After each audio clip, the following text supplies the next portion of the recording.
Shalom Jemaat Tuhan, senang sekali boleh berjumpa kembali dan boleh bersama kembali di dalam ibadat tengah minggu yang diselenggarakan oleh ICA Jemaat Indonesia yang ada di Hong Kong. Ibadat tengah minggu ini ingin memberkati kita semua di tengah-tengah minggu, di tengah-tengah kegiatan kita sebelum kita sungguh-sungguh beribadah bersama-sama di hari Sabatnya Tuhan.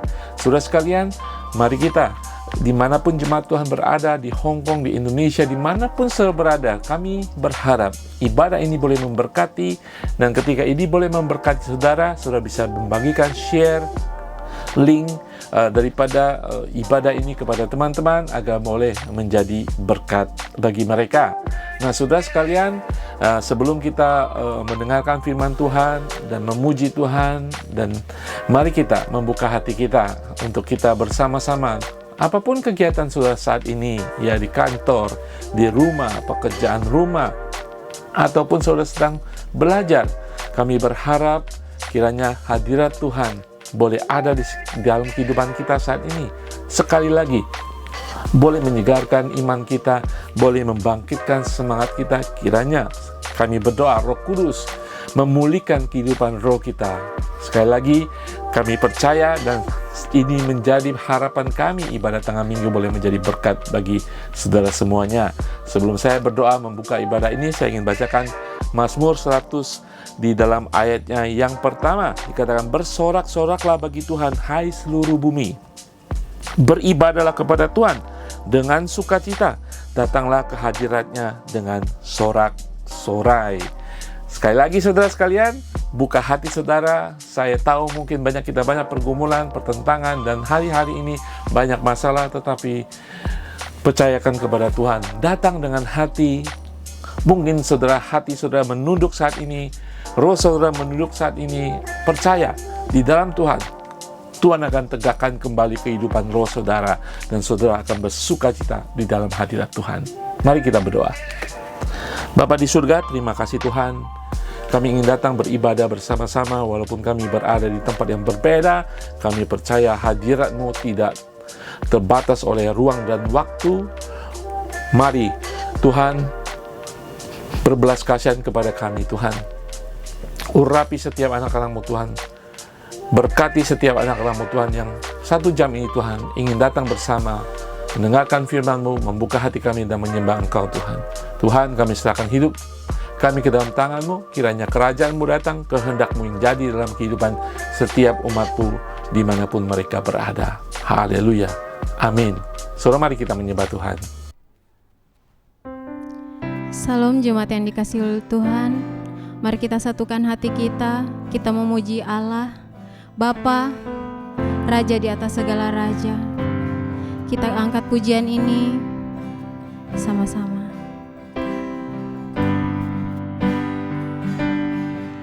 Mulutku penuh dengan pujian kepadamu, ya Yesus Tuhan. Sepanjang hari ku beri penghormatan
setia dalam kehidupan kami.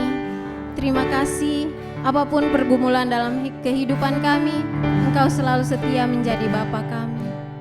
Terima kasih Tuhan, kami akan menyembah Engkau, memuliakan Engkau, meninggikan namamu, Raja di atas segala raja. Haleluya Yesus.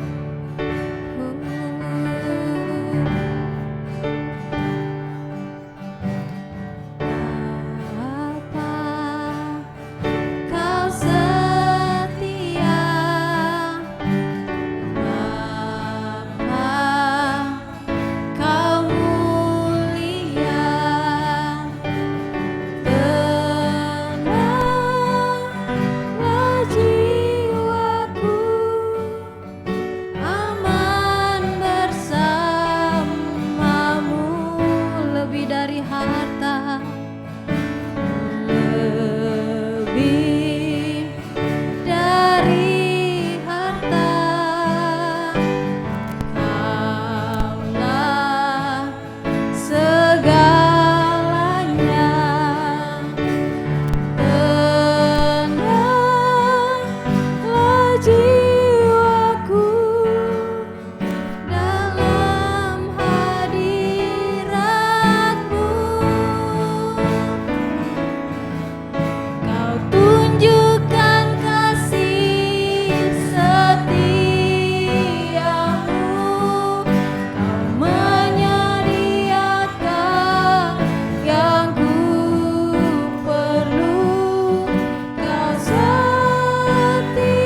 Haleluya, saudara sekalian, saya percaya kita sudah dipulihkan kehidupan roh kita.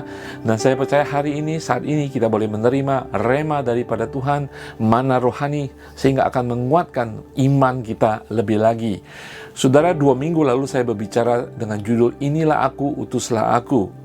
Kita berbicara tentang bagaimana Nabi Yesaya dipanggil, tanda petik, kembali kenabiannya dan diteguhkan, dikonfirmasi kembali. Dan kemudian Tuhan sungguh-sungguh menguduskan ketika Nabi Yesaya boleh melihat siapakah Allah itu dan siapakah dirinya yang berdosa, dan Tuhan mengampuni, dan kemudian Tuhan mengutus Nabi Yesaya kembali. Kemana?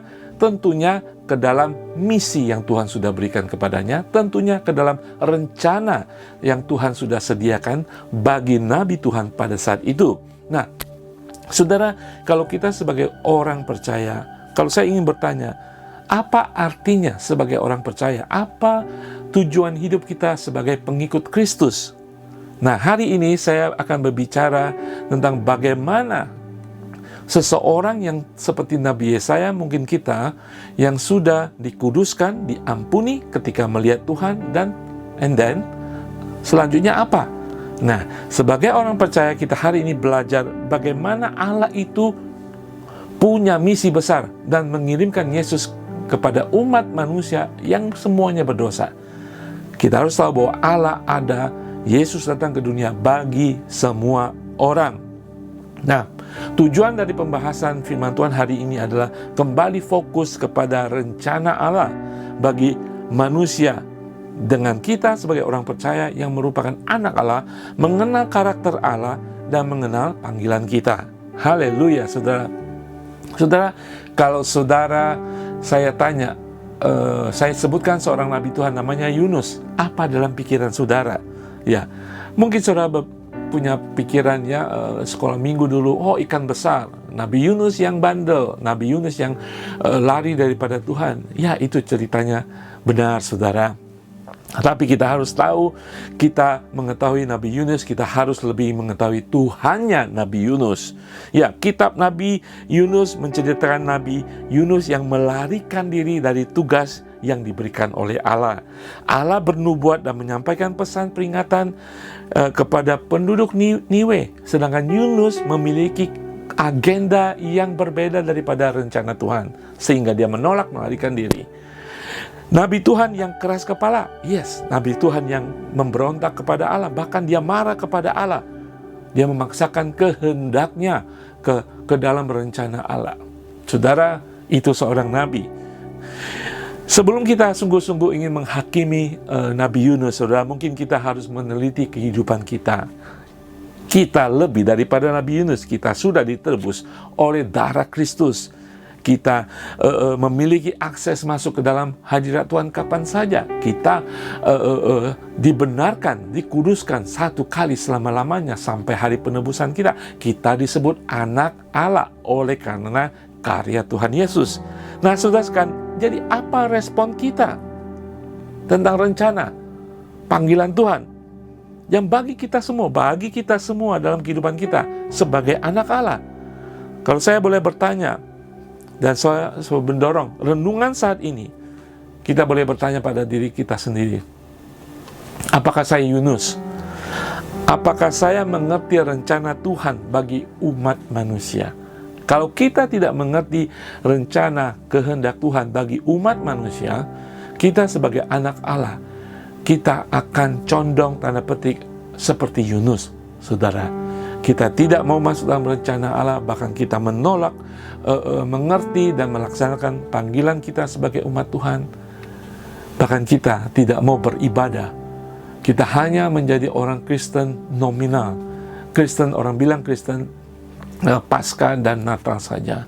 Betapa jauh kita daripada hati Tuhan, betapa jauh kita dari rencana Tuhan sebagai orang percaya yang sudah diberikan janji kehidupan kekal di dalam nama Yesus Kristus. Kita harus mengerti rencana Tuhan bagi umat manusia yang belum mengenal Dia saat ini. Saudara, sekali lagi tantangan saya buat saudara, apakah saudara seperti Yunus? Ataukah saudara sungguh-sungguh tidak mengerti rencana Allah bagi umat manusia? Ketika Yesus datang ke dunia, itulah kenyataan daripada rencana Allah. Dan Yesus memberikan contoh bagi kita untuk kita meneladaninya. Karena dia begitu mengasihi kita, dia menyebut kita murid-muridnya, dia memperlengkapi kita dengan segala sesuatu untuk melaksanakan tugasnya. Dengan kapasitas, dimanapun kita berada. Jangan sampai kita seperti Yunus. Saudara, tema buku Yunus, kitab Yunus ini bukan tentang Yunus, tetapi kita bisa bercermin dari kehidupan Yunus. Tetapi kitab Yunus ini berbicara tentang misi besar Allah. Adalah kitab yang menitik beratkan pada nubuatan Allah, bukan kepada Nabi Allah. Bertitik beratkan pada bagaimana kitab ini mengungkapkan hati Allah dan kasih karunia Allah. Haleluya. Saudara, saya ingin katakan, kita memiliki Allah dan Allah memiliki kita. Bukan berarti hanya untuk kita saja. Allah adalah bagi semua umat manusia. Kalau kita mengerti itu, kita akan bertanya kepada Tuhan, apa yang bisa saya lakukan Tuhan sebagai anak-Mu? Privilege saya menjadi bagian kerajaan Allah itu apa? Kalau kita bisa melihat, banyak manusia masih tersesat di dunia ini. Allah selalu ingin kita untuk fokus. Perhatikan, Allah ingin kita selalu fokus atau kembali fokus kepada rencananya, kepada manusia. Dimulai dengan mengenal hati Allah dan karakter Allah. Dan kemudian kita akan mengerti panggilan kita. Haleluya. Di dalam 1 Timotius pasal kedua ayat 3-4 mengatakan, itulah yang baik dan berkenan kepada Allah, juru selamat kita, yang menghendaki supaya semua orang diselamatkan dan memperoleh pengetahuan akan kebenaran. Judul renungan hari ini adalah fokus kembali kepada misi Allah. Dan renungan hari ini saya ambil dari kitab Yunus pasal ketiga ayat 10 sampai pasal keempat ayat 11. Nah, di sini kita melihat kitab Yunus sekali lagi tentang hati Allah dan ketidaktaatan nabinya. Dan kita akan melihat misi Allah, hati Allah. Saudara, seperti Nabi saya, kita boleh katakan, ini aku, utuslah aku. Ketika kita diutus, kita harus mengerti siapa yang mengutus kita. Ketika kita menjalani panggilan kita, kita harus mengerti rencana dan hati yang memanggil kita. Hati Allah, karakter Allah, kehendak Allah, tujuan akhir daripada Allah, kita harus tahu. Makanya hari ini, mungkin saudara sudah dipanggil Tuhan dalam pelayanan saudara saat ini. Apapun pelayanan saudara, ketika saudara melayani di altar, bagian dari praise and worship, apakah saudara fokus pada misi Allah? Atau sekedar saudara ingin tampil karena talenta saudara? Kalau itu yang saudara terjadi, saudara hanya sekedar perform. Tidak ada misi ketika saudara memain musik, ketika saudara menyanyi, ketika saudara sebagai usher. Apakah saudara mengerti daripada misi Allah? Atau hanya sekedar bersalaman dan senyum kepada orang? Saya tidak mengatakan itu salah, tetapi di balik itu kita harus mengerti misi daripada Allah untuk semua orang. Kalau kita mengerti misi Allah, kita mengerti hati dan karakter Allah, dan di dalam panggilan kita, kita akan selalu mencerminkan hati dan pikiran dan karakter Allah. Sebagai pemusik, sebagai worshiper, sebagai singer, sebagai usher, bahkan sebagai yang membersih-bersih gereja sekalipun. Sebagai ketua kelompok, apapun pelayanan saudara menurut panggilan Tuhan, kita harus memiliki hati Allah. Mari kita belajar apa yang menjadi hati Allah, dan kita kembali fokus kembali kepada misi besar Allah. Untuk kembali fokus kepada misi Allah, sebagai orang percaya kita harus mengenal hati dan karakter Allah. Pertama, kita belajar tentang rahmat Allah bagi semua orang. Sebagai orang percaya, kita selalu mengatakan, aku ini milik Allah, Allah milik aku. Yesus ada di dalam aku ada di dalam Kristus. Sepertinya kalau kita tidak hati-hati, hanya eksklusif buat orang percaya. Yes, keselamatan, hubungan pribadi, hubungan mesra intim kita dengan Tuhan adalah masalah personal. Setiap orang berbeda, keintiman, keakraban, fellowship mereka dengan Tuhan. Tetapi bukan berarti itu private.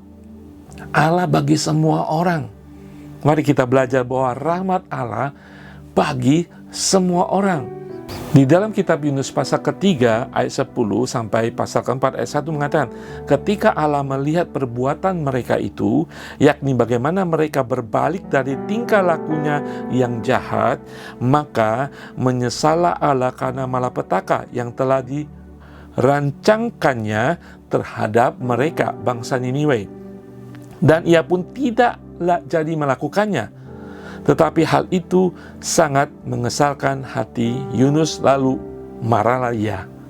Saudara, apa yang terjadi? Kita mengerti bahwa ketika Yunus diutus oleh Allah untuk menubuat, menyampaikan pesan Allah kepada bangsa Niniwe, bangsa yang jahat itu, Nabi Yunus menolak. Berapa kali dia menolak? 2 kali, saudara. Dia pergi daripada tujuan yang seharusnya ke Niniwe, dia ingin ke Tarsus, dan kemudian sampai dia dibuang, dan kemudian juga ditelan oleh ikan besar. Dan ketika dia dengan reluctant, dengan segan, dia sampai di kota Niniwe, dia bernubuat bagi bangsa Niniwe, dan bangsa Niniwe, raja dan semua rakyatnya bertobat, berpuasa, dikatakan dia menjadi marah karena Tuhan akhirnya mengampuni, tidak jadi menghancurkan kota Niniwe. Itu yang membuat kita belajar hari ini bahwa ada kontras seorang nabi Tuhan, atau sekarang orang percaya, saudara dan saya, kontrasnya dengan hati Tuhan kepada orang berdosa. Ingat, rahmat Allah, pengampunan Tuhan masih kepada semua orang yang berdosa di hadapan Tuhan. Apa yang mengesalkan hati Yunus saat ini? Apa yang membuat dia marah? Saudara, bagi Yunus, seorang Yahudi, seorang yang mengerti firman Tuhan, seorang yang mengerti sejarah bangsa Israel, bagi Yunus itu sepertinya tidak masuk akal.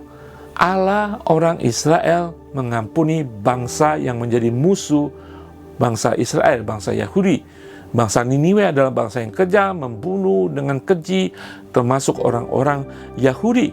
Dan itulah yang membuat Yunus ini marah. Selayaknya bagi Yunus, Allah itu membalas, menghukum bangsa Niniwe yang kejam itu dengan setimpal sesuai dengan perbuatan mereka. Maka sejak mula dari awal Yunus tidak mau menjalankan tugas misi penyelamatan daripada Tuhan ini. Walaupun akhirnya dia pergi, saudara tahu bahwa dia hanya mengucapkan 8 kata penginjilan, kabar baiknya. Tetapi kabar baiknya bersifat negatif. Dikatakan di ayat keempat, pasal ketiga, dikatakan 40 hari lagi maka Niniwe akan ditunggang balikan. Bukan kabar baik, saudara, kabar yang mengancam, walaupun itu adalah peringatan daripada Tuhan. Ini mencerminkan hati Yunus yang sebenarnya dalam hatinya dia ingin melihat Niniwe itu dihancurkan karena kesalahan, karena dosa mereka yang luar biasa, penyembah berhalaan mereka. Dia ingin Tuhan itu menghukum, tetapi saudara, Allah yang memiliki rahmat yang luar biasa sampai saat ini tidak terpikirkan oleh kita dengan pikiran manusia kita. Saudara, maksudnya apa? Dengan perspektif kita sendiri, yang artinya pengalaman kita, persepsi kehidupan kita akan bias, saudara, bahwa Tuhan seharusnya menghukum orang bersalah, orang berdosa. Jangan pernah ada keselamatan dalam kehidupannya. Kita seperti itu. Kadang-kadang kita menilai, oh, orang ini tidak bisa diampuni lagi, tidak mungkin bisa diampuni lagi. Tetapi Allah, rahmatnya besar bagi semua orang. Saudara, maka dari sejak semula Yunus tidak mau ke Niniwe. Makanya kita belajar hari ini, sebesar apapun dosa seseorang, sebesar apapun dosa sekelompok manusia, sebesar apapun dosa sekelompok bangsa penyembah berhala, Tuhan mengasihi mereka dan Tuhan ingin mengampuni mereka. Apakah kita yang adalah umat pilihan Allah menghendaki yang terburuk bagi orang berdosa? Bagi yang bermusuhan dengan kita? Bagi yang tidak sama keyakinan dengan kita? Mungkin saat ini kita di tengah-tengah kecamuknya perang di Timur Tengah. Ya, saudara, dengan pengalaman pribadi kita, bahkan dengan iman kita, kita akan memihak satu pihak dan memusuhi pihak lain. Kita akan menjadi hakim. Tetapi kita harus tahu hakim yang sebenarnya adalah Tuhan sendiri yang menciptakan manusia. Hakim ini memiliki hati yang penuh belas kasihan. Hakim ini memiliki rahmat yang tidak terbatas bagi manusia ciptaannya. Orang yang berdosa, orang yang sangat berdosa sekalipun, orang yang menentang dan melawan Tuhan sekalipun, Tuhan mengasihi mereka dan siap memberikan pengampunan bagi mereka. Kita melihat ketika bangsa Niniwe meresponi nubuatan Yunus yang bersifat negatif dan menghakimi itu, Allah meresponi juga dengan menerima mereka, pertobatan mereka, karena mereka sudah bertobat, berpuasa dan berdoa. Allah menyatakan belas kasihannya dan tidak memusnahkan Niniwe. Allah menanggapi dan menerima iman mereka dengan kasih karunia dan rahmat yang mengampuni. Saudara, ketika bangsa itu yang berdosa sekarang ini, bangsa manapun berbalik kepada Tuhan, Allah akan menyelamatkan mereka. Itu yang harus kita mengerti. Itu adalah esensial daripada rahmat Allah, pengampunan Allah bagi manusia. Belas kasihan Allah menang atas penghakimannya karena ada pertobatan. Apakah saya Yunus yang menghendaki Allah seharusnya tidak mengaruniakan keselamatan bagi orang yang sangat-sangat berdosa dengan cuma-cuma? Kita belajar dari kitab Yunus hari ini bahwa Allah dan belas kasihnya tidak pernah akan tergantung akan penilaian kita, tidak pernah tergantung akan pengetahuan teologi kita, tidak pernah akan tergantung pada persepsi manusia kita. Kitalah yang harus mengerti perspektif keselamatan yang dari Allah, perspektif dan hati Allah, yaitu rahmat Allah.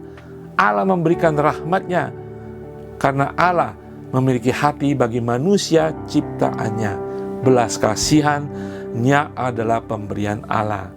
Dua hal akan rahmat Allah. Allah akan menyatakan kasih karunia-nya karena iman seseorang, bangsa, sekelompok orang. Di dalam Efesus 2 ayat 8-9 mengatakan, sebab karena kasih karunia kamu diselamatkan oleh iman, itu bukan hasil usahamu, tetapi pemberian Allah. Itu bukan hasil pekerjaanmu. Jangan ada orang yang memegahkan diri. Ketika kita sudah menerima kasih karunia Allah, keselamatan Allah, jangan memaksakan penilaian kita akan keputusan Allah, respon Allah untuk memberikan kasih karunia kepada orang lain. Karena besarnya rahmat Allah sampai saat ini bagi umatnya. Di dalam 2 Petrus pasal ketiga ayat 9 mengatakan, Tuhan tidak lalai menepati janjinya, sekalipun ada orang menganggapnya sebagai kelalaian, tetapi ia sabar terhadap kamu, karena ia menghendaki supaya jangan ada yang binasa, melainkan supaya semua orang berbalik dan bertobat. Tidak hanya Allah menyatakan kasih karunia karena iman, tetapi Allah memang membenci dosa, tetapi Dia mengasihi orang berdosa. Saudara, mari kita belajar dari Yunus hari ini, ya. Tetapi yang paling penting kita melihat bahwa Allah masih mengampuni, masih dengan sabar menunggu orang berbalik kepada Dia. Mari kita sebagai umat Tuhan yang menjadi bagian daripada misi Tuhan kembali fokus. Tidak fokus kepada dosa manusia, tetapi pada fokus kepada rahmat Allah untuk mengampuni dosa setiap manusia. Ketika ada kejadian seperti tsunami yang di tahun 2006 terjadi, dan juga terjadi ketika terjadi COVID-19, dan juga terjadi perang di mana-mana, mari kita tidak melihat adanya penghukuman Allah. Karena hati Allah itu ingin mengampuni, karena belas kasihannya sedang menantikan setiap orang berbalik kepada Dia. Mari kita fokus kembali kepada misi Allah dan kita menjadikan diri kita bagian daripada misi itu. Berdoa bagi banyak orang yang berdosa, berdoa bagi musuh-musuh kita, berdoa bagi orang-orang yang berlainan iman dengan kita, yang menganiaya gereja Tuhan. Berdoa bagi mereka, dan kita tidak memanggil Tuhan untuk turunkan api. Biarkan itu Tuhan yang melakukan, karena Tuhan sendiri adalah hakim. Tetapi ingat, Dia hakim yang penuh belas kasihan. Ketika kita menjadi hakim, kita menjadi hakim yang kejam. Tetapi Allah yang memiliki segala kuasa, Dia hakim yang penuh rahmat bagi orang berdosa. Untuk kita fokus kembali kepada misi besar Allah yang masih mengasihi manusia, yang masih ingin menyelamatkan manusia, tidak hanya kita harus mengetahui dan mengenali akan rahmat Allah bagi semua orang, dan juga kita harus tahu bahwa pengampunan Allah masih tersedia bagi semua orang. Mari kita lanjutkan pengenalan kita akan hati Allah, pengampunan Allah kepada manusia. Kita belajar dari kitab Yunus pasal keempat ayat 2-4 mengatakan demikian. Dan berdoalah Yunus kepada Tuhan, katanya, "Ya Tuhan, bukankah telah kukatakan itu ketika aku masih di negeriku? Itulah sebabnya maka aku dahulu melarikan diri ke Tarsis.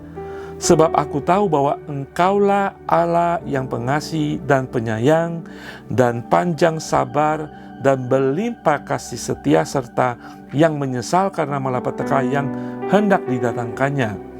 Jadi sekarang ya Tuhan, cabutlah kiranya nyawaku, karena lebih baik aku mati daripada hidup." Tetapi firman Tuhan, "Layakkah engkau marah?" Saudara, kita bisa melihat reaksi daripada Nabi Yunus ketika Tuhan yang memanggil dia untuk bernubuat di kota Niniwe, dan Tuhan mengampuni bangsa Niniwe.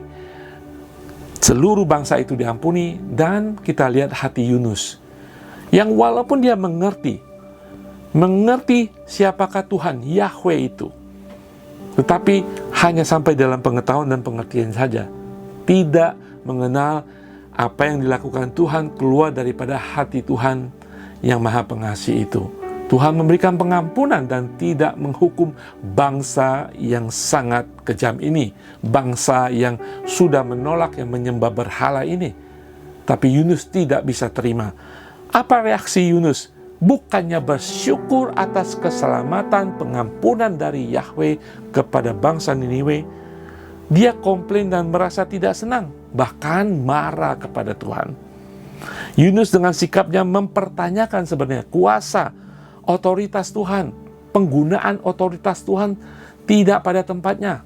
Yunus akan mengatakan seperti itu. Mereka tidak layak menerima pengampunanmu Tuhan.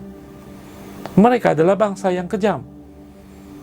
Tuhan, kau sudah melaksanakan kuasamu di tempat yang salah. Yunus seakan-akan ingin mengatakan itu. Dia ngambek. Sudah bahkan ingin mati. Tidak mau hidup lagi. Karena dia tidak mendapatkan apa yang diinginkannya sesuai dengan hatinya dari apa yang Tuhan lakukan. Saudara, kita tahu dia punya kedekatan dengan Tuhan, tetapi dia tidak memiliki hati Tuhan. Dia mengerti karakternya Tuhan, tetapi tidak mengerti hatinya Tuhan. Hati Tuhan adalah tidak hanya dipenuhi rahmat, siap dengan rahmatnya, tetapi Tuhan melakukan pengampunan Allah bagi semua orang. Syarat pengampunan Allah berbeda dengan syarat pengampunan kita. Dan kita tidak dapat memaksakan Allah masuk ke dalam kotak teologi kita tentang orang berdosa, pengampunan, dan pertobatan. Kita mungkin mengerti dari firman Tuhan, tetapi hati Allah, hari lepas hari kita harus belajar untuk mengerti lebih dalam lagi. Bahwa pengampunan dan rahmat Allah itu tidak bisa kita kotak-kotakan, tidak bisa kita mengerti sampai selama-lamanya. Mari kita membuka hati dan percaya, seperti Yunus percaya bahwa Allahnya pengasih, penyayang, dan panjang sabar, tetapi kita juga bersyukur ketika Tuhan mengexercise hatinya itu, dan kita bersyukur kalau ada orang bertobat dalam kehidupan kita.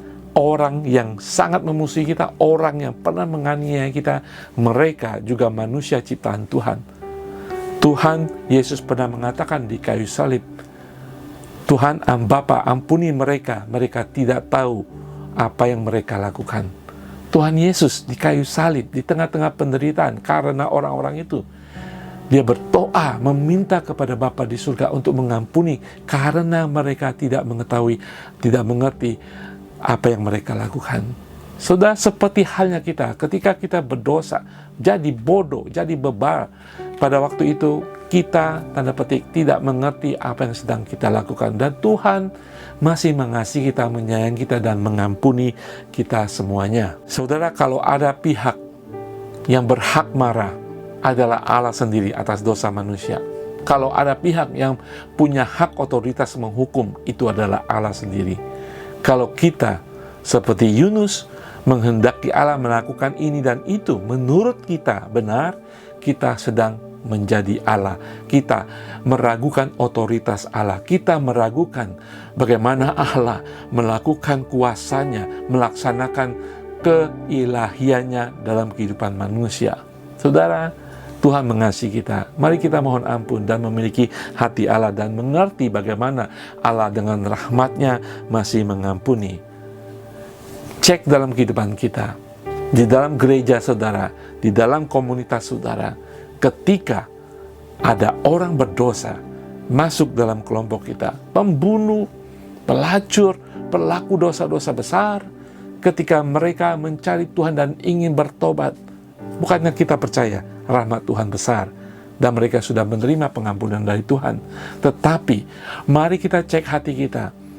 Ketika orang-orang itu datang ke gereja dan ketika tahu mereka sudah bertobat dalam altar call, dalam pertobatan mereka, ketika mereka datang ke gereja, akankah kita dengan sikap kita, dengan reaksi kita, seakan-akan melihat mereka dari ujung kepala sampai ujung kaki?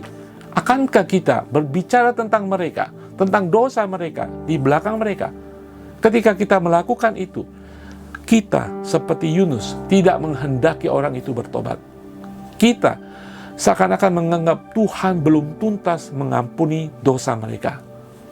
Saudara, kita dulu seperti itu. Kita melakukan dosa, bahkan kita tidak tahu kita perlu pertobatan, dan Tuhan mati bagi kita.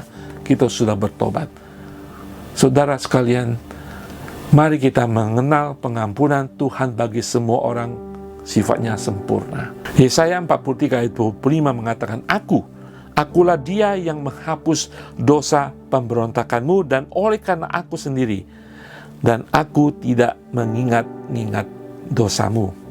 Allah punya kuasa, Dia sendiri yang mengampuni dosa, dan Dia tidak mengingat-ingat dosa lagi. Bukan berarti Allah lupa ingatan. Dia tahu kita orang berdosa, tetapi Dia tidak mengingat dosa kita lagi, karena sudah diampuni. Darah Kristus dicurahkan sekali untuk mengampuni dosa kita. Dan ketika kita melakukan dosa, sebagai orang percaya, kita minta ampun kepada Tuhan, dan Tuhan kita mengampuni kita. Karena Dia setia, Dia akan menyucikan kita. Kita tidak bisa memakai standar ganda untuk orang yang berdosa di luar sana, seakan-akan mereka belum tuntas pengampunannya. Seperti Yunus, sampai dia ngambek dan marah karena Tuhan mengampuni bangsa Niniwe. Saudara, kenali hati Tuhan bahwa Dia Allah yang mengampuni. Setiap orang layak menerima pengampunan Allah. Mari kita membiarkan, tanda petik, Allah menjadi Allah tanpa turut campur kita, turut campur pendapat dan penghakiman kita. Let's God be God.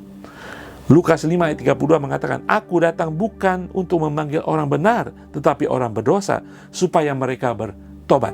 Yesus datang menjadi manusia agar manusia bertobat.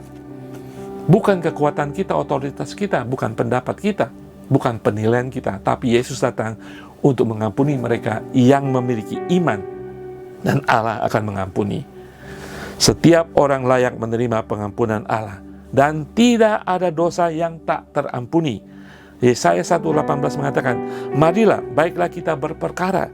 Firman Tuhan, sekalipun dosamu merah seperti kirmizi, akan menjadi putih seperti salju. Sekalipun berwarna merah seperti kain kasumba, akan menjadi putih seperti bulu domba.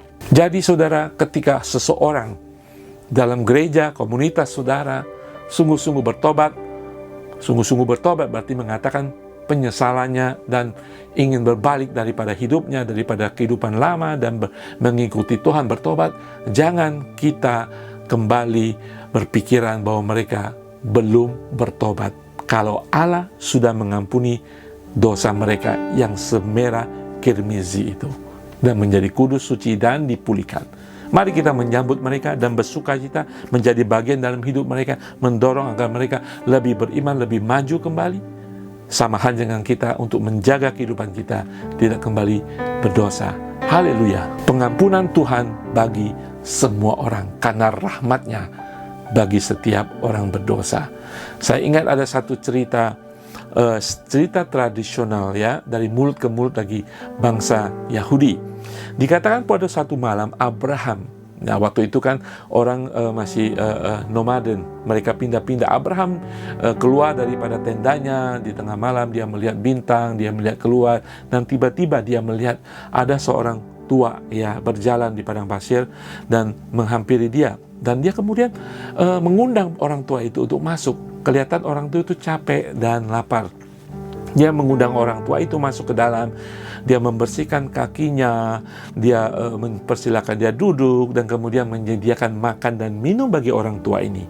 Nah, ketika makanan sudah disediakan, orang tua ini langsung makan dan minum tanpa mengucap syukur.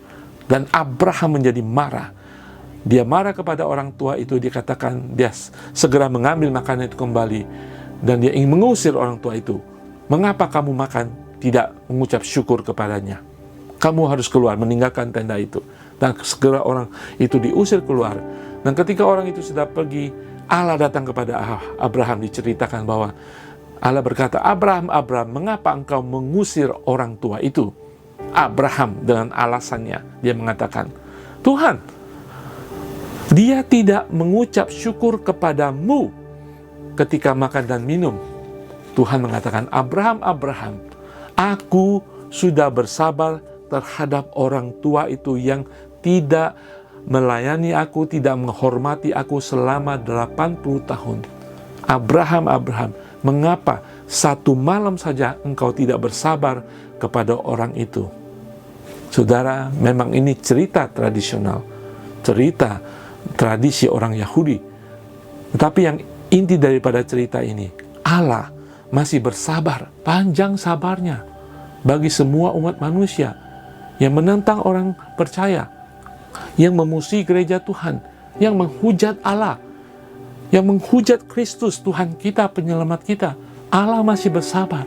Jangan kita menghakimi mereka dan seakan-akan menutup buku keselamatan bagi kehidupan mereka. Allah penuh rahmat dan Allah siap mengampuni mereka. Fokus kembali kepada misi Allah. Sebagai orang percaya, kita harus mengenal dan memiliki arti daripada rahmat Allah bagi semua orang, pengampunan Allah bagi semua orang berdosa. Dan ketiga, kita harus mengetahui belas kasihan Allah masih tersedia bagi semua orang. Ketika Allah melihat bangsa Niniwe, dari raja sampai rakyat biasa, bertobat, berbalik kepada Tuhan, Tuhan memberikan pengampunannya. Di dalam pasal ketiga ayat 10 mengatakan, ketika Allah melihat perbuatan mereka itu, yakni bagaimana mereka berbalik dari tingkah lakunya yang jahat, maka menyesallah Allah karena malapetaka yang telah direncanakannya terhadap mereka, dan ia pun tidak jadi melakukannya. Kita tahu Yunus menjadi marah karena keputusan Allah, dan dia belum merasa puas karena menurut dia berbeda dengan apa yang Tuhan lakukan. Dan dia diceritakan di pasal keempat, dia kemudian berada di suatu tempat untuk melihat kota itu, kota Niniwe. Dia masih mengira Tuhan akan menghukum bangsa yang sangat jahat itu. Padahal dia tahu bahwa Allah sudah mengampuni. Sesuai dengan pengetahuannya Allah mengampuni.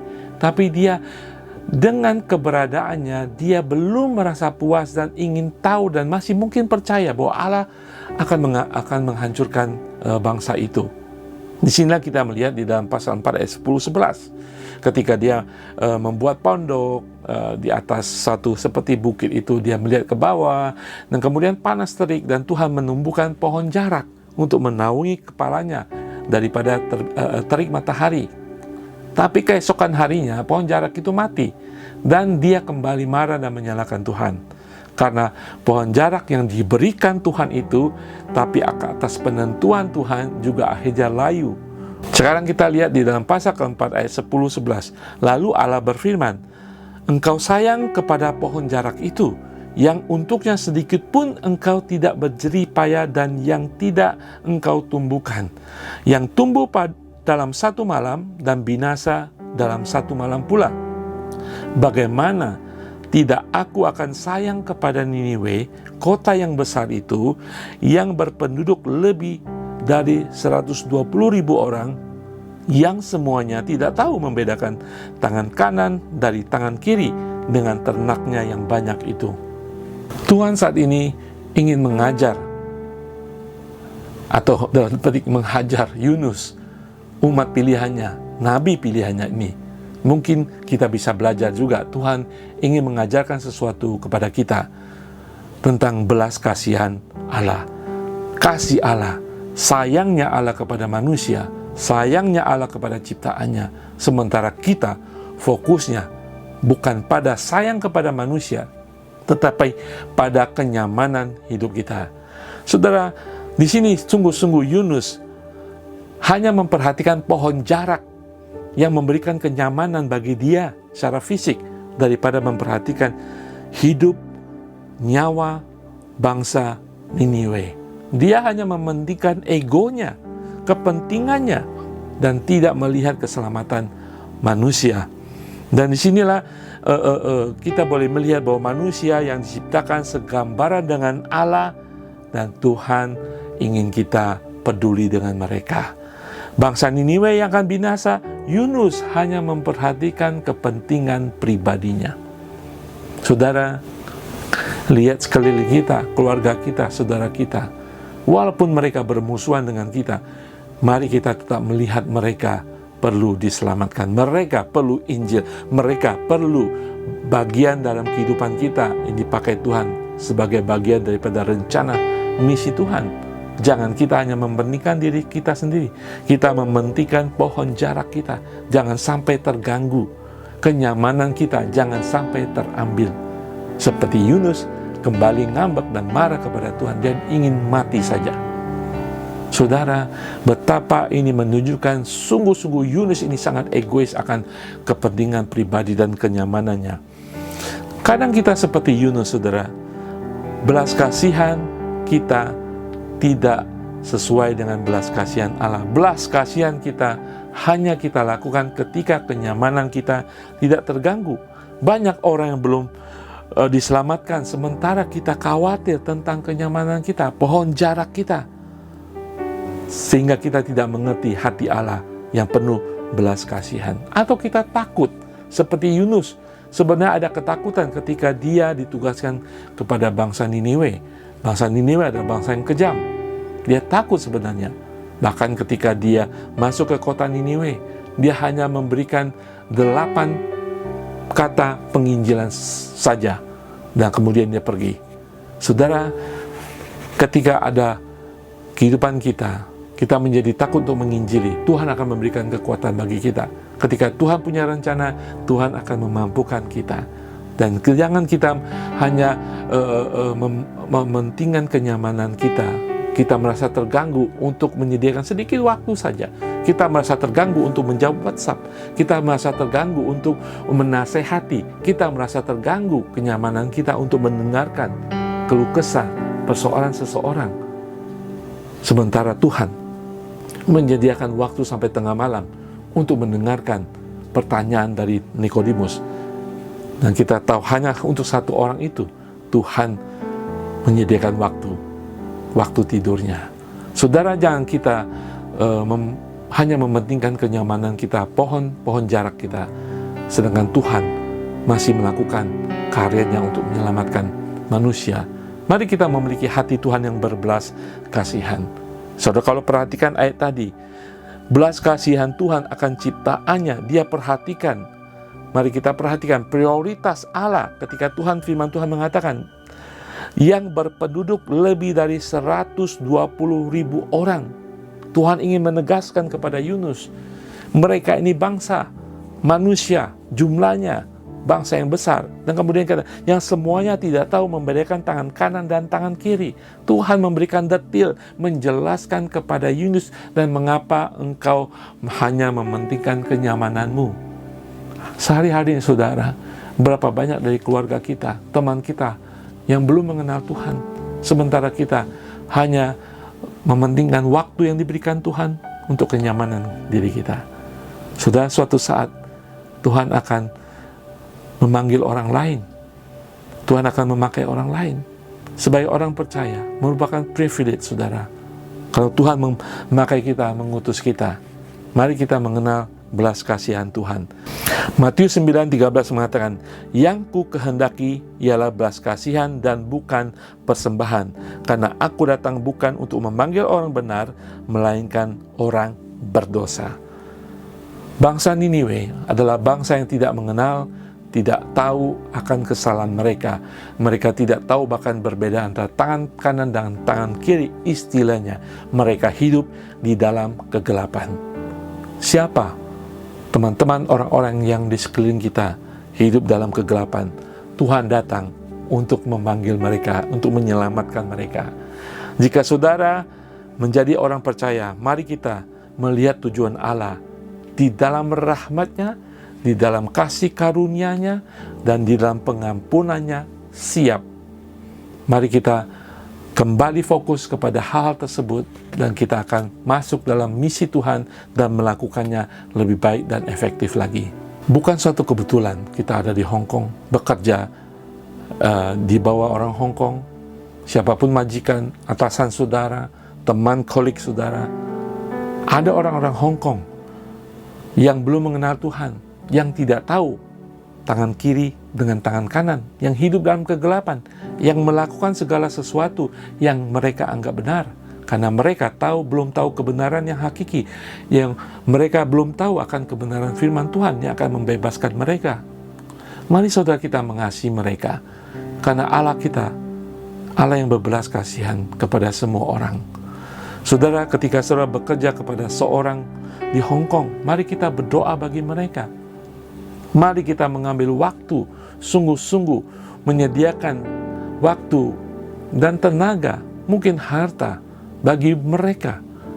Karena mereka hidup di dalam kegelapan. Mereka perlu saudara. Allah ingin memakai saudara sebagai perpanjangan berkat keselamatan bagi mereka. Kita boleh berkata, tidakkah saya lebih peduli pada Hong Kong? Tidakkah saya lebih peduli daripada Hong Kong, daripada kenyamanan saya? Mari kita buang banyak kenyamanan-kenyamanan kita yang kita kadang-kadang merasa terganggu, untuk kita maju, berbicara, menginjili, menjamah, menyatakan kasih Tuhan, agar seseorang mengenal Tuhan.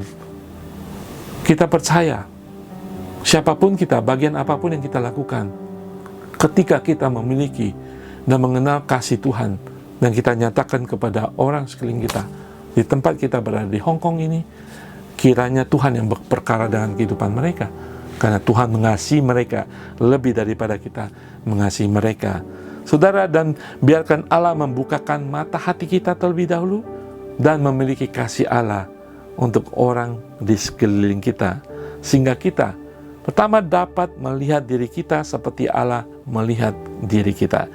Roma 3 ayat 23-24 mengatakan, karena semua orang telah berbuat dosa dan telah kehilangan kemuliaan Allah, dan oleh kasih karunia telah dibenarkan dengan cuma-cuma karena penebusan dalam Kristus Yesus. Semua orang. Dulu kita ada di kelompok semua orang. Sekarang saudara orang percaya, mari kita tetap percaya kasih Allah masih bagi semua orang di luar daripada anak kerajaan Allah.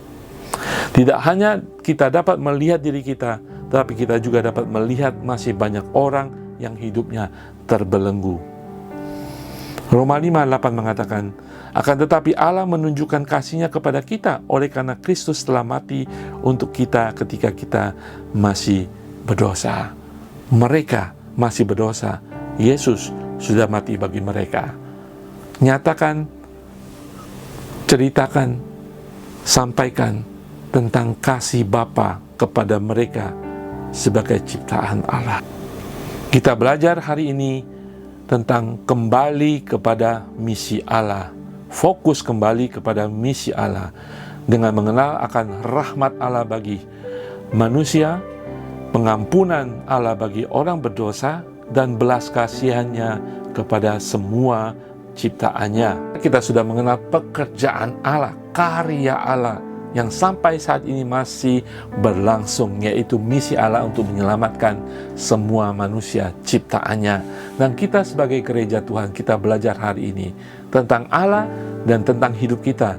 Kalau kita mau bercermin dari kehidupan Yunus, bagaimana rahmat Allah dinyatakan tetap, bagaimana pengampunnya tetap diberikan, dan bagaimana belas kasihan Tuhan selalu tersedia apapun sikap, kehendak, dan kemauan kita seperti Yunus.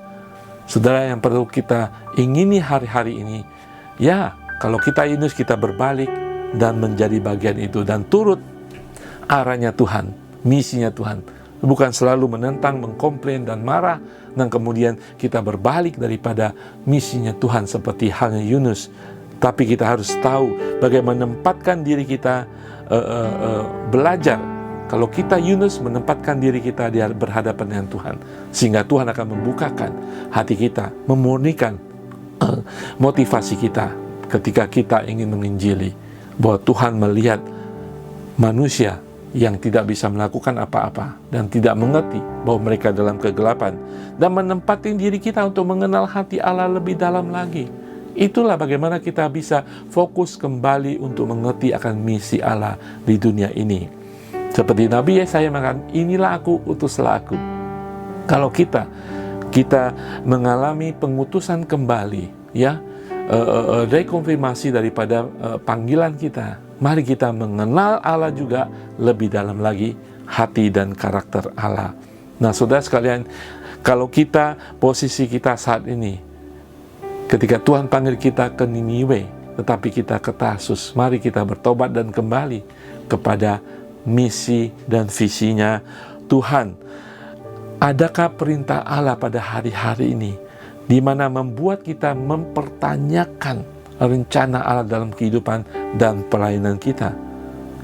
Adakah kita berada di Niniwe, suka atau tidak suka?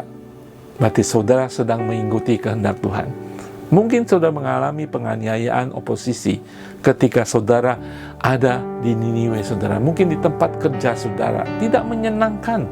Saudara seakan-akan ingin cabut dari situ untuk mencari tempat yang lebih nyaman sesuai dengan kehendak kita. Tapi ketika Tuhan menempatkan kita di Niniwe, ada maksud dan misi Tuhan di sana. Mari kita mengenal kasih-Nya, belas kasihannya, compassion, forgiveness, dan mercy-Nya Tuhan. Sehingga kita tidak takut ada di Niniwe, dan kita percaya Tuhan akan melindungi kita dan mentuntaskan segala rencana misinya di Niniwe itu. Di tempat kerja saudara, di tengah-tengah kelompok saudara yang mungkin selalu menghina Tuhan dan menolak akan Yesus Kristus, tetap bertahan. Tuhan punya kuasa, otoritasnya berkuasa atas hidup setiap manusia. Ketika Tuhan berkehendak, rencana Tuhan terjadi. Atau saudara berada di tengah-tengah orang-orang yang memiliki nilai yang berbeda, kepercayaan yang berbeda sama sekali dengan kita, sehingga kita seakan tidak mau ada di sana. Saudara, itu mungkin adalah Niniwe pribadi saudara. Tetap bertahan, kembali fokus kepada misi Tuhan. Saudara, Tuhan akan memberikan sukacita dalam pelayanan saudara, sukacita dalam panggilan saudara, sukacita saudara sebagai orang percaya. Mari kita fokus kembali kepada misi Allah dengan percaya dan mengenal siapakah Allah kita, yang sudah mengasihi kita, mengampuni kita, dan selalu sayang kepada kita. Saya akan berdoa. Bapa di surga, terima kasih Tuhan untuk firman-Mu Tuhan. Ketika Engkau memanggil jemaat Tuhan, dimanapun mereka berada, untuk panggilan mereka, untuk tugas-tugas mereka Tuhan, untuk pelayanan mereka Tuhan. Tuhan, hamba berdoa agar Engkau membukakan roh mereka, pengertian mereka, mata rohani mereka, untuk melihat hati-Mu Tuhan, yang penuh rahmat bagi semua orang, yang penuh dengan pengampunan bagi orang berdosa, yang penuh dengan belas kasihan dan sayang bagi setiap manusia. Mari Tuhan, kuatkan kami, penuhi kami, agar kami sungguh-sungguh kembali kepada misi-Mu Tuhan, sesuai dengan panggilan setiap kami, dengan kapasitas kami masing-masing Tuhan, dimanapun kami berada, sehingga kami sungguh-sungguh searah dengan karya-Mu, searah dengan misi-Mu Tuhan, dan kami tidak bertentangan dan komplain dan mencari kepentingan pribadi Tuhan, sehingga kami berbalik daripada misi-Mu Tuhan. Tuhan, setiap kami ingin kembali kepada misi-Mu Tuhan. Kuatkan kami di dalam kuasa Roh Kudus, jadikan mata hati kami, kembalikan kembali kami semuanya Tuhan, tidak hanya dalam pengetahuan kami bahwa Engkau Allah yang berkuasa, Allah yang memiliki kasih dan pengasihan Tuhan, tapi kami memiliki hati dan kami memiliki kaki yang ingin diutus kemanapun kami berada. Di dalam nama Tuhan Yesus, haleluya.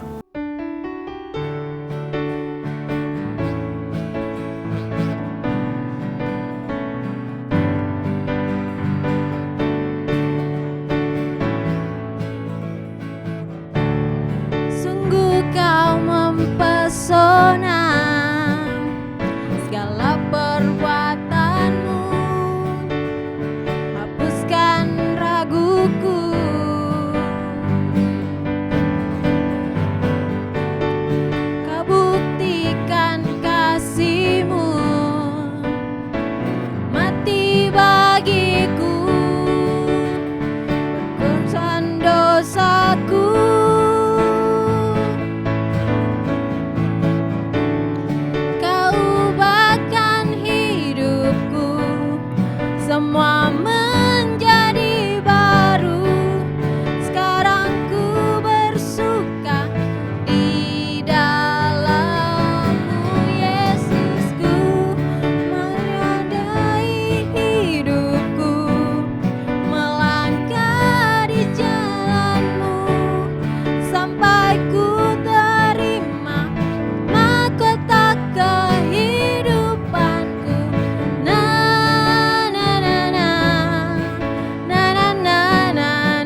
Yesus memberkati kita semua. Amin. Haleluya. Saya berdoa agar firman Tuhan sungguh masuk dalam roh kita dan menjadikan rema dan mengerti dan kembali diubahkan, dan kita mengalami kebangkitan rohani pribadi kita dan kembali fokus kepada Tuhan, apa yang dikehendakinya, apa yang menjadi rencananya Tuhan, misi penyelamatan Tuhan. Saudara, hari ini saudara ada di rumah, di tempat dimanapun saudara berada. Ketika saudara melangkah keluar dari rumah, mungkin saudara bertemu dengan satu orang, mungkin saudara bertemu dengan sekelompok orang. Ketika saudara nanti hari libur, saudara berpergian, saudara berjumpa dengan orang-orang. Bagaimana saudara melihat mereka? Bagaimana saudara memiliki hati yang melihat mereka seperti Allah melihat mereka? Saya berdoa ketika saudara melihat orang yang belum percaya, bahkan orang berdosa, bahkan orang yang selama ini saudara tahu melakukan banyak kesalahan, saya berdoa agar saudara bisa melihat sebagai tanda petik Niniwe, dan Allah sedang mengutus saudara kepada mereka. Lebih daripada simpati dan empati dan doa-doa kita berikan atas kehidupan mereka, Tuhan ingin mengutus saudara kepada mereka. Musuh saudara sekalipun, orang yang selama ini saudara tidak sukai sekalipun, sampaikan rahmat Tuhan kepada mereka. Ceritakan bahwa Allah masih mengampuni mereka. Nyatakan bahwa Allah masih menyayangi mereka sedalam apapun kesalahan dan dosa mereka. Selebihnya kita berserah kepada Tuhan yang mengeksekusi, yang melakukan rencananya, dan kita tahu keselamatan akan terjadi. Yang perlu kita miliki adalah fokus kembali kepada kehidupan kita diselaraskan, alignment dengan misi dan rencana Tuhan bagi manusia. Saudara, kita akan berdoa bagi beberapa pokok doa hari ini. Kita akan berdoa bagi teman kita yang pada hari-hari ini menjalani pengobatan, dan juga berdoa bagi majikan-majikan atau atasan kita yang merupakan Niniwe pribadi kita. Mari kita berdoa. Bapa di surga, pada saat ini Tuhan, kami berdoa Tuhan terutama bagi tempat kerja kami Tuhan, majikan kami, atasan kami, supervisor kami, bos kami Tuhan, yang adalah Niniwe pribadi kami Tuhan. Bukan suatu kebetulan kami ada di tempat itu Tuhan. Engkau sudah mengirim kami. Kami ingin memberkati mereka. Kami ingin melihat kehidupan mereka dipenuhi dengan kemuliaan-Mu Tuhan, dan menerima Yesus sebagai Tuhan dan Juru Selamat. Pakai kami Tuhan, hamba berdoa untuk Engkau Tuhan menguatkan, memampukan jemaat Tuhan di tempat Niniwe mereka Tuhan, di dalam nama Tuhan Yesus. Keselamatan terjadi, pertobatan terjadi, pengampunan terjadi. Pakai setiap jemaat-Mu dimanapun mereka berada, di dalam nama Tuhan Yesus, agar mereka mengerti dengan walau dengan ketakutan, dengan keraguan, bahwa mereka sedang ada di Niniwe mereka, bahwa Tuhan mengutus mereka, bahwa Tuhan juga berperkara, punya otoritas dalam kehidupan mereka, di dalam nama Tuhan Yesus. Bapa di surga, saat ini hamba juga berdoa bagi teman-teman kami Tuhan, ada di Amerika Tuhan, dan juga ada di Hong Kong, yang mengalami proses pengobatan. Kiranya Tuhan menyembuhkan mereka, memulihkan tubuh mereka Tuhan. Apapun yang obat yang mereka konsumsi Tuhan, perawatan apapun yang mereka jalani Tuhan, dokter manapun yang mereka kunjungi Tuhan, Tuhan berperkara dalam kehidupan mereka Tuhan. Kesembuhan terjadi Tuhan, berkati dan kuatkan mereka, juga keluarga mereka, di dalam nama Tuhan Yesus. Bagi saudara yang mengalami sakit penyakit, letakkan tangan saudara bagian sakit, dan di dalam nama Tuhan Yesus, tangan Tuhan terentang, melalui tangan-tangan itu terjadi kesembuhan, terjadi kebaikan Tuhan, terjadi kuasa Tuhan mengalir dan menyembuhkan bagian tubuh yang sakit, dan kami bersyukur untuk kesembuhan itu, apapun sakitnya, di dalam nama Tuhan Yesus. Haleluya. Tuhan, kami juga berdoa bagi Indonesia Tuhan, pada hari-hari ini Tuhan. Kami berdoa agar Tuhan turut campur dalam setiap perkara di Indonesia Tuhan. Kiranya Tuhan, hamba berdoa Tuhan, biarlah yang jahat Tuhan tidak terjadi di Indonesia. Biarlah kuasa-kuasa iblis Tuhan yang mengacaukan Indonesia, kami tangking di dalam nama Tuhan Yesus. Kiranya Indonesia semakin dewasa dan semakin takut akan Tuhan, dan mereka ingin melihat kebaikan akan bangsa Indonesia secara keseluruhan, sehingga tidak terjadi kecurangan, kejahatan, kedegilan Tuhan di dalam proses dalam kami berkampanye dan melaksanakan pemilu nanti di tahun depan. Tuhan, kawal Indonesia, kawal semua calon-calon presiden dan wakil presiden dan calon-calon legislatif Tuhan, calon apapun yang terjadi di Indonesia Tuhan. Kiranya Tuhan, seturut kehendak-Mu terjadi Tuhan. Pilihlah orang-orang yang takut akan Engkau, pilihlah orang-orang yang akan mensejahterakan Indonesia di dalam nama Tuhan Yesus. Saudara, saya hamba akan berdoa juga Tuhan bagi setiap jemaat Tuhan yang hari-hari ini mempersiapkan hidup mereka menjelang Natal ini Tuhan, agar sukacita Tuhan selalu ada dalam kehidupan mereka Tuhan. Pergumulan, tantangan apapun yang mereka hadapi hari-hari ini menjelang Natal Tuhan, Tuhan, kiranya dalam akhir tahun ini Tuhan, kami sungguh-sungguh mencari Engkau, dan kiranya damai sukacita Natal turun atas setiap jemaat Tuhan, gereja-gereja Tuhan, hamba-hamba Tuhan, baik di kota terutama di daerah-daerah terpencil Tuhan, agar sukacita Natal sungguh ada dalam kehidupan mereka. Di tengah kelebihan mereka, di tengah kekurangan mereka, Engkaulah segala-galanya. Yesus Kristus ada di tengah-tengah mereka di dalam nama Tuhan Yesus. Saudara, mari kita akan mengakhiri ibadah kita siang hari ini. Kita akan menerima berkat Tuhan. Mari kita angkat tangan kita sejenak dan kita menerima berkat Tuhan. Tuhan memberkati engkau dan melindungi engkau. Tuhan menyinari engkau dengan wajah-Nya dan memberi engkau kasih karunia. Dan Tuhan menghadapkan wajah-Nya kepadamu dan memberi engkau damai sejahtera. Tuhan, kami terima berkat anugerah roh ini di dalam kuasa hidup kami Tuhan. Kiranya mengawali kehidupan kami di dalam perlindungan, damai sejahtera dan sukacita di dalam kemuliaan Tuhan kami Yesus sekarang sampai selama-lamanya. Haleluya. Amin. Saudara sekalian, Tuhan Yesus memberkati, Tuhan Yesus menyertai senantiasa dalam kehidupan saudara. Sampai jumpa minggu depan.